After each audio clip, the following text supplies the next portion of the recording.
glad to have you here always. We appreciate all of our listeners, and we're just so glad that you check in with us. Republican strategist Brian Robinson is here, and Democratic strategist Tharon Johnson is back. We have missed you. Good to see you. Good to hear your voice, and glad you're here with us today. It is really good to be back. Y'all put all my business out there in the streets, Lisa. It was good business. That was good business. No, I'm glad it was funny, the amount of text messages, people who, I was like, how do they remember my anniversary? Or how do they know I'm out of town? But no.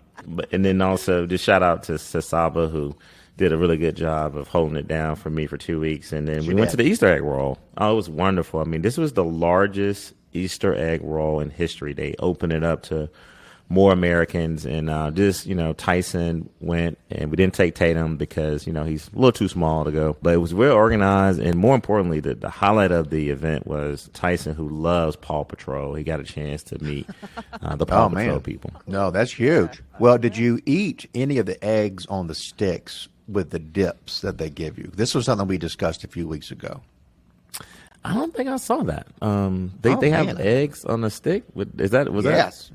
Yeah. Well, the Egg Council is the sponsor of this, and so I learned there to dip a boiled egg in honey mustard or ranch, and it really is delicious. I highly recommend it for a high protein breakfast with a little bit of taste. I would definitely. The trend didn't last long. I was going to say maybe that was something Trump was doing. I don't. Well, it was during the Trump years. I will say that. Yeah, well, I think that's good Democrats. We're trying to preserve because inflation is high, and we want to make sure that trying to protect the egg supply. Thank you. We're trying for to pull your sacrifice. Back. Yeah, no problem. Yeah, no more milk for the Dems.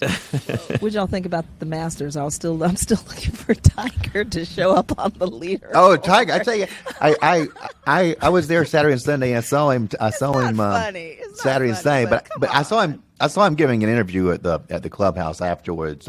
I was on the outside of the rope line, but for what it's worth, I'm sure Tharon's on the inside of the rope line. But I'm on the outside, and I'm watching him, and he, they have this little step they get on so that the camera angle is good, and he had to have somebody help him up on that platform. Of course, what I'm thinking is this guy's my age, and it's just a great reminder of how age catches up with all of us, even the world's greatest athletes. It's not over for Tiger. It is. No, it's not over. Listen, I think the number was 26 or 27 consecutive making the cut at Master. He's amazing.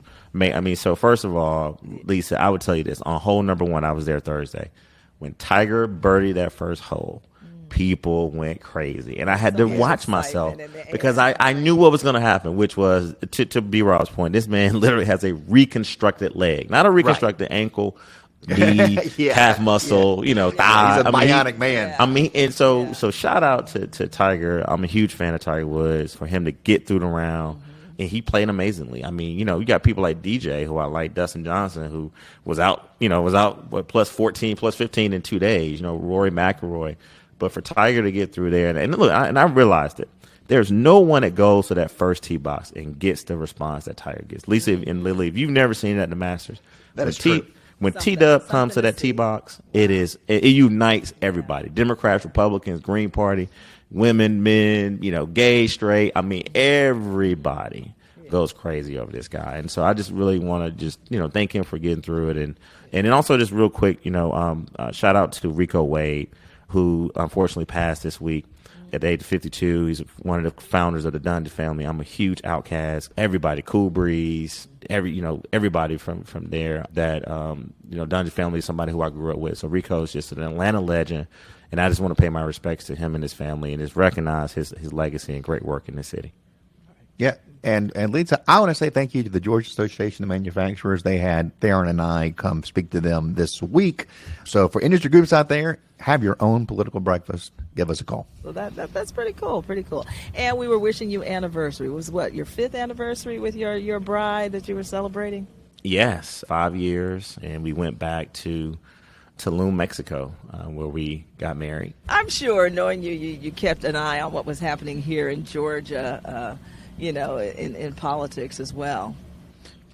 Well, it was interesting. Every time we travel, and I think this is kind of a good segue, Lisa and Brian, there's a few people, everybody, when you say you're from Atlanta, they talk about, was 4 of them. Secretary of State Brad Raffensperger, in his conversation with Trump. For a long time, it was Stacey Abrams, and do you know her? Most recently, it's always been District Attorney Fani Willis. But the thing that honestly kind of broke when we were, out there is that it looks like Georgia going to be a true battleground state with the polls tightening. So I had a lot of political conversations with people about, can Trump win Georgia or can Biden win Georgia again? And so I would tell you this, all the way over in Mexico, when you say you're from Atlanta, people are definitely, either talk about the airport, they're coming through the airport here in the mayor's voice, but definitely the battleground state of Georgia was on a lot of people's mind. Well, I'll add two other names. Brian Kemp, I hear a lot about because he has a national profile now, but also Marjorie Taylor Greene. People want to ask you, like, do you live in her district? Like, for them, they're not from here. They kind of think she represents all of us. And she certainly is somebody that everybody in the country seems to know. Yeah, and you mentioned and you touched on Fani Willis, and people are still talking about Fani Willis. Her name comes up, almost every other day in some form. The latest being former White House Chief of Staff Mark Meadows. His attorneys are squaring up against Fulton County DA Fani Willis in the latest court filing, saying her indictment of Meadows has almost become unglued. I don't know what your thoughts are there. Yeah, I agree with him, and it echoes a lot of what I've been saying here on Political Breakfast for the last 3 years, that much of this case is a federal case, not a local case. And he's making the argument that I am being indicted for stuff done in my federal role as a chief of staff to the president, and I have violated federal laws. Well, the state doesn't really have jurisdiction over federal laws. The DOJ does. And if Meadows is going to be prosecuted, he wasn't in Georgia when any of this happened, so it is across state lines to begin with. He was in another state or in D.C. when that phone call with Ravensburger was made. He did come down to Georgia and go to a Cobb County ballot counting exercise, but I don't think that's illegal unless he was asking for something inappropriate. So by definition, this is a federal case. I agree with him that this is not in Fani Willis's jurisdiction. Many of these people who were indicted should not have been indicted simply because it is not her jurisdiction and beyond her authority. This could have been much more narrowly tailored than it was, and it should have been. It was a mistake. I want to be very clear. This was a mistake on many grounds, and I think you're going to begin to see some of the same issues with other defendants, that what they did was not a violation of state law. The one thing I would say, Lisa, that we're getting back to, and I mentioned this on the podcast before the relationship between Nathan Wade and District Attorney Fani Willis sort of emerged, this was a case that was moving pretty rapidly. We can debate all day long about whether or not the 19 co-defendants should have been indicted, but we know several of them had already pled guilty, and it was moving very swiftly to get to ultimately people who had much more, had more serious charges. And so this Mark Meadows, whether or not he could have been indicted or should have been indicted in Georgia, we talked about that months ago. At the end of the day, I truly believe that the district attorney's office, with all the special counsels that's working on it, felt that they had enough evidence and it was in their jurisdiction to be able to, move forward with this indictment.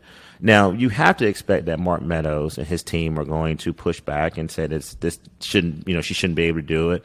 And the thing that I think that is really interesting to me is that now that all the drama has seemed to sort of tamper down, now you're getting back into lawyers being lawyers, judges being judges, defendants being defendants, prosecutors being prosecutors. And the thing that's interesting, we're in April. And, the goal had always been, I think, August, to try to get all these people, on the stands, or, Donald Trump was supposed to be hopefully, and able to defend himself and get his fair day in court.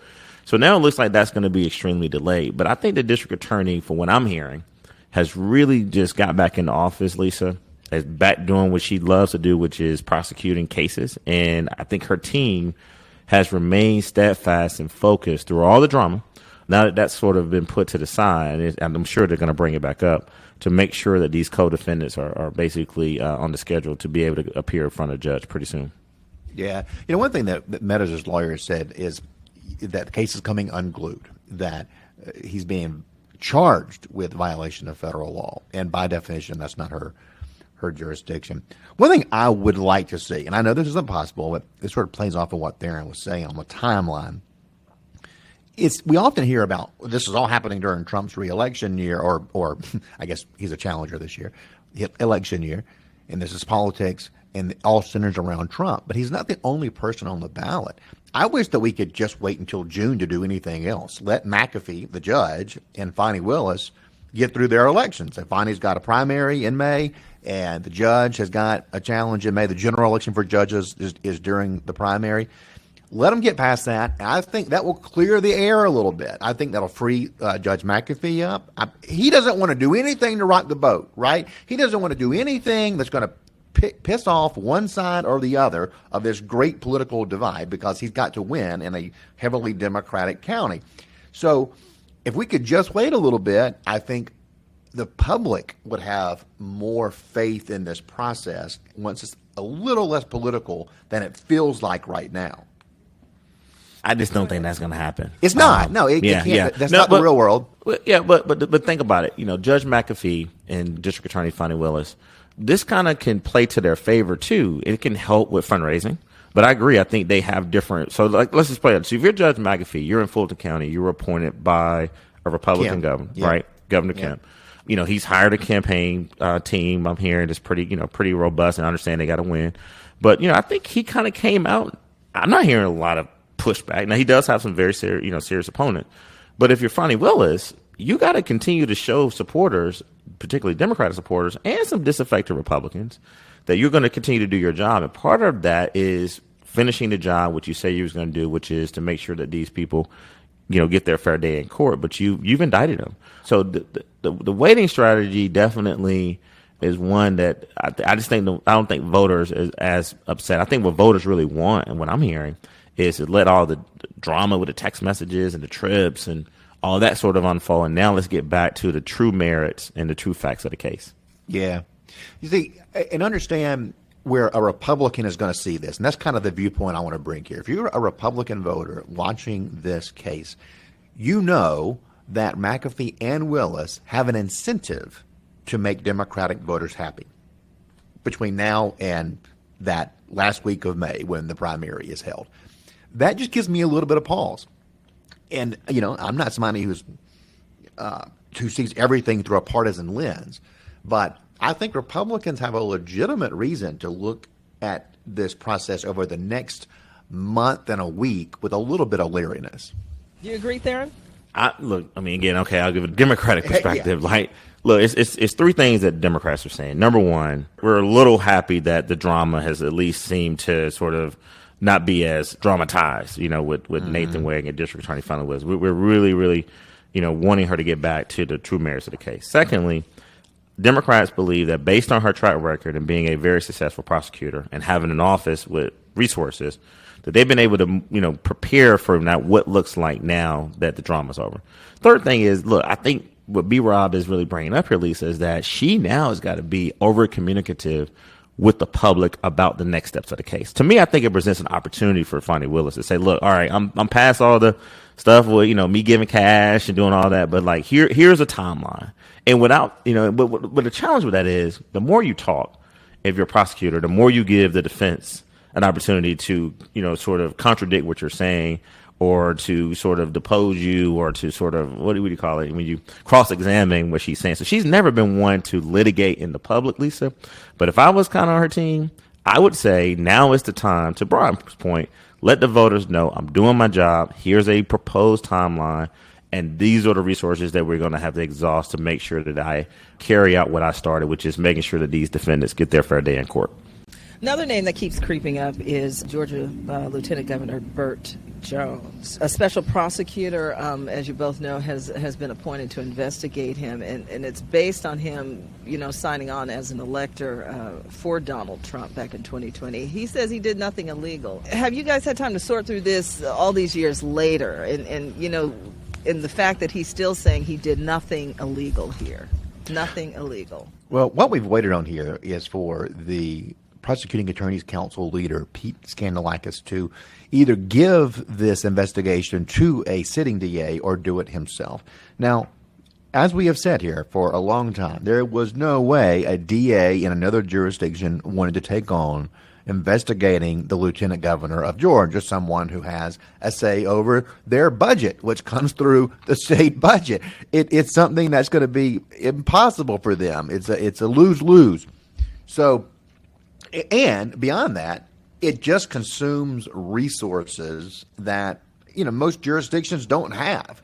Many of these are on a shoestring budget. And so taking on a new investigation with no new money coming in, maybe having to hire somebody to look into it, crowds out other things that local authorities want to be working on. So nobody wanted to touch this case because bad for budgets, bad for politics. So Pete Scandalakis, who is a really respected prosecutor and lawyer, who has been someone of high ethical character and is respected for that, he is the right person to handle this. He's somebody that both sides can respect. But I think what he's going to end up doing is what he did, and it was the right thing to do there, in the Officer Rolfe case, in the Rayshard Brooks shooting, and eventually drop the case. I don't think that Burt Jones is going to get indicted. I think that they're going to say there's not enough evidence here that a crime was committed. These guys did not engage in a riot. They cast their ballots, and that was the end of it. They said when the court case is done, that will determine how we go forward, and that's what happened. The court case ruled against the alternate electors, and everyone dropped it, and that should have been the end of it. I think Scandalakis will more than likely drop the charges against Burt. I think he will do his due diligence. He will look into it. He will dot I's and cross T's. At the end of the day, I think the evidence leads to a dismissal of this case. And once that happens, it's very difficult for Fani Willis to then prosecute State Senator Sean Steele, maybe former State Republican Party Chairman David Schaefer, because basically they're being charged for the same quote-unquote offense. Tharon, will it be as simple as that? No, it will not. And I think, listen, I agree with B-Rob. Pete Scandalakis is a well-respected prosecutor on both sides. And I just want to read what he said, Lisa. And this, to me, gives our listeners a snapshot of who this man is. And he has held a steadfast philosophy over the decades that and I'm going to read this quote. He said, if we do the right thing, we can always defend it. He said in a recent interview, he said, if it means dismissing the case, and also if it means aggressively prosecuting a certain case, or do what we believe is right in your heart. Make sure you know all the facts and of the case, and we can explain that to the public. And the public may not agree with us, but they will always appreciate knowing everything. So what that signals to me, Lisa, that's a pretty broad statement. And B-Rob has, written a lot of statements in his career, is that he's basically telling y'all, look, I've taken 2 years to look at this. And yes, it probably took a little longer than a lot of people thought, but I think that if he truly looks at the evidence and the true merits on this case, and based on his reputation, this is not just going to be something that he's just going to easily come in just with the premise of dismissing. And I know B-Rob is not, saying that, based on the limited knowledge of what we know. Exactly. Right. But I'm saying to you, so let's get into this. So the first thing is Scandalakis has definitely made us wait. And I think that he did that intentionally because he understands the magnitude of this investigation. It's so convoluted with a lot of different things because, remind our listeners, Lisa, it was proud moments for these electors that they were going in there because they thought that the election in Georgia had been stolen, right? They thought that the votes had been miscast. They thought that all these things were done wrong, that they were being led by a former president who is now, we found out, and along with his former attorney, Rudy Giuliani, was promoting a lie. They were trying to overturn democracy. They had a very baseless list of facts of why they thought that they lost the election in Georgia. So this was proud moments for these Republicans, right? So he was a state senator at the time, right? And he was a state senator that we all knew, Lisa, that was going to aspire for higher office. Now, we didn't know what he was going to run for, but Burt Jones had been a powerful Republican ally to the governor, sort of at times gone against some of his colleagues. This is the same man who had raised questions about the stability of the airport, the world's largest, most efficient airport. And so for him to lead that charge was significant for him at the time. So now, boom, 4 years later, let's talk about the political implications. If you're Burt Jones, Lieutenant Governor Burt Jones, you probably wanted this to be investigated and dealt with a long time ago.